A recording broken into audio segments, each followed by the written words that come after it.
అక్క మాయావతి గారి నాయకత్వాన్ని బలపరుస్తూ 2000 సంవత్సరాల పైచిలుకు నుంచి భారత రాజ్యాంగం కాకుండా అలౌకిక మనువాద రాజ్యాంగాన్ని అమలు చేయడం కోసం అమిత్ షా గారు నిండు సభలో పార్లమెంట్లో అయినటువంటి ఆయన మాటలు అదే పైసూచిక అని చెప్పేసి నేను ఉద్దేశపూర్వకంగా చెప్తా ఉన్నాను.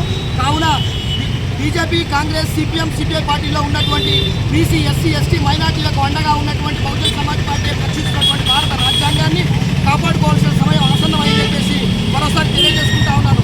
కాంగ్రెస్ పార్టీ తాచుపాము, బీజేపీ పార్టీ నాగుపాము, అదే సిపిఎం, సిపిఐ పార్టీ పచ్చగడ్డిలో పచ్చపామని చెప్పేసి తెలియజేసుకుంటున్నాను. ప్రజలారా, నా బీఎస్పీ పార్టీలో ఉన్నటువంటి బీసీ, ఎస్సీ, ఎస్టీ వర్గాల కోసమే బీఎస్పీ పార్టీ పనిచేస్తూ ఉంది.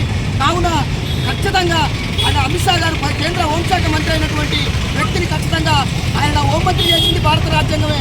ఆయనను హోంమంత్రి చేయడానికి పూనుకున్నటువంటి ప్రధాని చేసినటువంటి భారత రాజ్యాంగమే. కాబట్టి తక్షణమే పార్లమెంటు సాక్షిగా 140 కోట్ల జనాభా సాక్షిగా ఖచ్చితంగా క్షమాపణ చెప్పాలి. చెప్పనట్లయితే వెన్నులో వణుకు పుట్టే విధంగా దేశంలో ఖచ్చితంగా మరో అగ్గి కురుస్తుందని చెప్పేసి కూడా మరోసారి ముక్తఖండతో తెలియజేసుకుంటా ఉన్నాను. జై భీమ్, జై భారత్, జై బీఎస్పీ. బహుజన్ సమాజ్ పార్టీ